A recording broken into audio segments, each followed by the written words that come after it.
Have you ever wondered, deep down in your mind, why it seems so exhausting to be good all the time? Have you ever felt that something is wrong with living in a constant attempt to please, to be blameless, to never make mistakes? Well, I need to tell you something that perhaps no one has ever had the courage to say. This obsession of yours to be perfect, to always behave in the right way, may be destroying you inside, much more than any failure ever could. You who are trying to control every word, every gesture, every thought, so as not to disappoint anyone. You who think you need to swallow your anger, stifle your desire, hide your envy, to remain worthy of love, respect, acceptance. How many times have you silenced your truth, afraid of seeming selfish, ungrateful, or less spiritual? How many times have you smiled when everything inside you wanted to cry? How many times have you offered help when in reality you desperately needed to be helped? I know. I know because millions live this way, trapped in an invisible trap. A prison made not of iron bars, but of silent rules that teach us that we must always be good, generous, humble, altruistic. And yes, I know these words sound beautiful. But Arthur Schopenhauer, one of the most relentless philosophers the world has ever seen, saw something deeply disturbing in them. Constant goodness may just be a mask. Schopenhauer said that there is something stronger than all our moral convictions, the will. A blind, powerful, selfish force that moves us even when we pretend to be above it. He believed that by trying to suppress this will, by incessantly fighting to be perfect, you do not become a better person. You become fragmented. You split into two, the one who feels and the one who pretends. And this division creates suffering. A silent suffering that you carry alone while everyone praises how good you are. And here is the truth that few have the courage to face. Often, all this virtue, this sweetness, this infinite patience, is not altruism. They are desperate attempts to control the image others have of you. They are strategies to ensure approval, to avoid the terror of rejection, to not have to face your own darkness. And the more you force this goodness, the more a hidden, poisonous resentment grows inside you. A bitterness that you do not dare to admit even to yourself, because that would be to admit that your goodness has a price, that it expects something in return. But I want to ask you an honest question. What good is it to be loved by everyone if you cannot even love yourself? What good is it to be seen as a wonderful person if you live exhausted, crushed under the weight of your own expectations, living in a theater where your true essence never steps on stage? Perhaps no one has told you, but Schopenhauer believed that true compassion does not arise from the conscious effort to be good. It emerges when we accept who we truly are, including the ugly, selfish, imperfect parts. When we let the masks fall, something genuine is born. The realization that we all share the same pain of existence. And only then are we capable of acts of kindness that require nothing in return, that flow naturally like water from a spring. So if you feel that being good all the time is like carrying invisible chains, I invite you to stay with me until the end of this video. Because today I want to show you that the pursuit of moral perfection may be your greatest prison, and that the key to true freedom lies precisely in embracing your imperfection. Since childhood, you have heard that you should be good, a good child, a good student, a good friend, a good professional. Being good has become not just a quality, but a moral obligation. It's as if there is an invisible voice that constantly whispers in your ear, "Be kind, be understanding, swallow your pride. Think of others first. Be strong. Don't show weakness. And above all, don't let anyone see the ugly side of you." The problem is that no one ever told you the other side of this story. No one told you that this ideal of absolute goodness can be one of the cruelest prisons you will ever know. You start believing that you are just being a good person, but without realizing it, You begin to shape every gesture, every word, every expression on your face to fit the mold of what others expect from you. How many times have you found yourself saying yes when everything inside you was screaming no? How many times have you tolerated offenses, unfair criticism, or emotional abuse just to avoid seeming aggressive, selfish, or ungrateful? How many times have you stayed silent because you were afraid of being seen as someone difficult, complicated, bitter? You were trained to think that being good means to be silent, to endure, to forgive, to yield, always. And in the process, you learn to ignore your own voice. The myth of perfect goodness creates a vicious cycle. You start measuring your worth based on how much you please others. Every compliment becomes fuel to continue in this role. But every little criticism or disapproval feels like a stab. You begin to live on an emotional seesaw.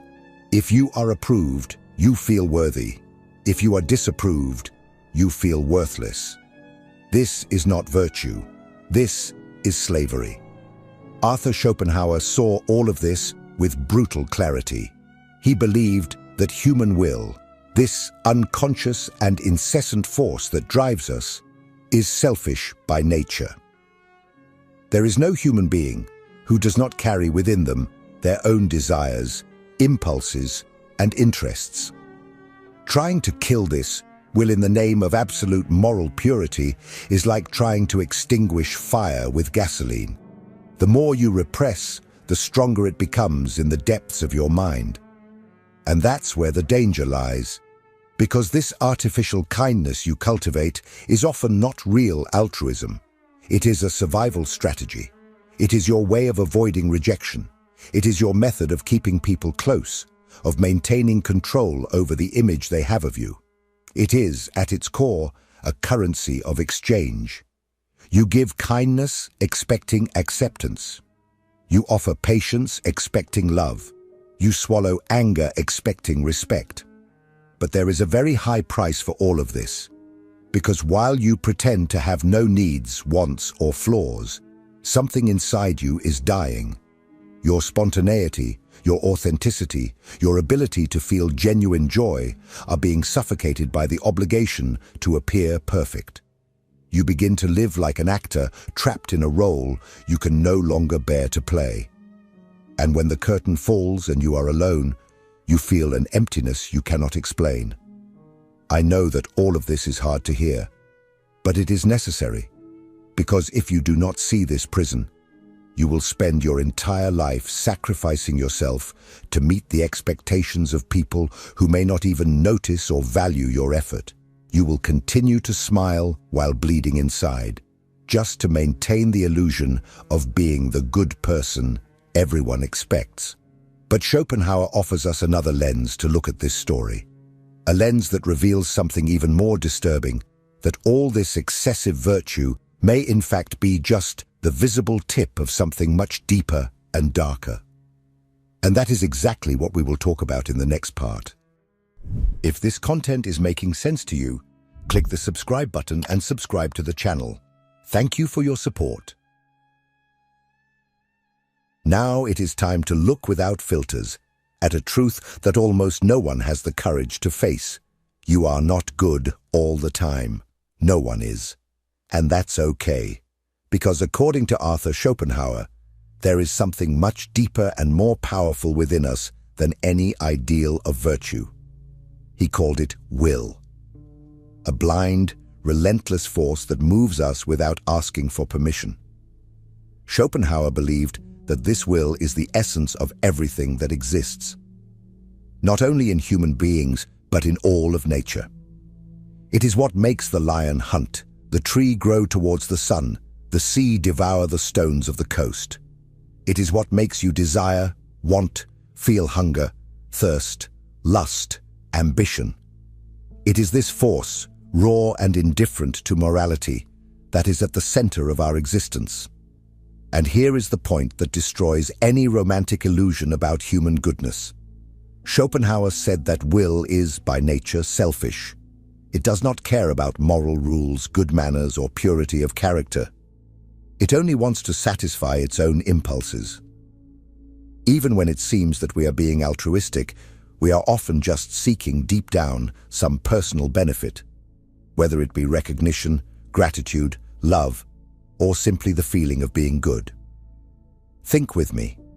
How many times have you done something supposedly good, but deep down were hoping for a thank you, a compliment, or even an emotional debt that the other person would owe you? How many times has your kindness not come accompanied, even if unconsciously, by a desire to be seen, admired, or loved? Schopenhauer would say, almost always. This does not mean that you are a bad person. It only means that you are human, and that within you exist forces that cannot simply be extinguished just because society says they are ugly or shameful. The great mistake, according to Schopenhauer, is to think that we can completely suppress this selfish will through rigid moral behavior. Because the more you repress it, the more it finds underground ways to express itself. Do you think you are being virtuous by swallowing your anger? Maybe.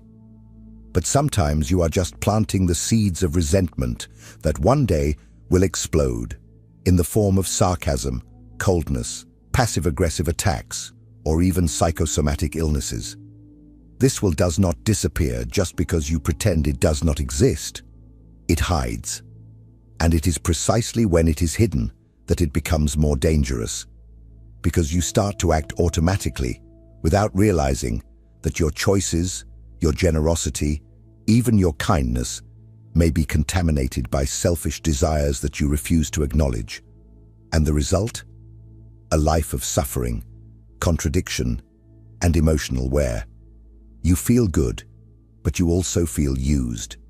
You want to be altruistic, but you resent it when you do not receive recognition. You take pride in your patience, but feel accumulated hatred in your chest. All of this because you are trying to live against something that is as natural as the act of breathing, your own will. Schopenhauer was not saying that we need to become selfish monsters. He was warning us about something much more subtle and true. True freedom is not in trying to kill the will, but in knowing it, facing it head-on, and learning to deal with it without deluding ourselves. And this leads us to an inevitable question. What happens when this will is repressed day after day in the name of goodness? What happens when you sacrifice everything to be seen as a good person? This is exactly what we will explore in the next part.